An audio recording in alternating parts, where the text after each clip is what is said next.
Mirë se po takohemi të dashur miq të emisionit Familja Jonë.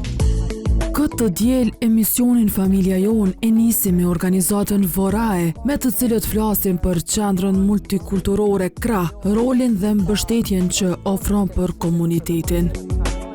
Qendra multikulturore Krah përmban përveç pjesës e prezantimeve historike, ka gjithashtu pjesën e prezantimeve të artefaktive të ndryshme. Në blokun e dytë sillim rrëfime të sinqerta të disa të rinjeve që po trajtohen në Spitalin e Varësive Rezonanca 3, si nisi rruga e tyre me substancat narkotike dhe momenti kur vendosën të heqin dorë.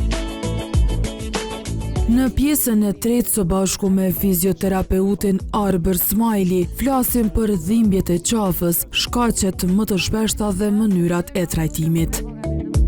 Ne e dim që koka dikon peshon rreth 4 deri në 5 kg dhe me një përkulje deri në 15 shkallë, që është një përkulje e vogël, po faktikisht ndikon tepër shumë në muskuj. Te rubrika magjikëve, e ftuar është Isra Elmazi nga Kërçova. Më merr në krahët e tua, siç merr fëmia nana, që ballin ta ma puthi, dhe djeli dhe hëna. Ndërsa në kuzhinë bashkë me nutricionistën Albulena Shabani Lazi, flasim për çajin antimikotik dhe përfitimet e tij. Zakonisht kanë edhe në anos, kanë edhe në gojë, për shembull myshqe, zakonisht kanë edhe në dur, lëkurë në përgjithësi. Takohemi të dielën në ora 16 në Kanal 10.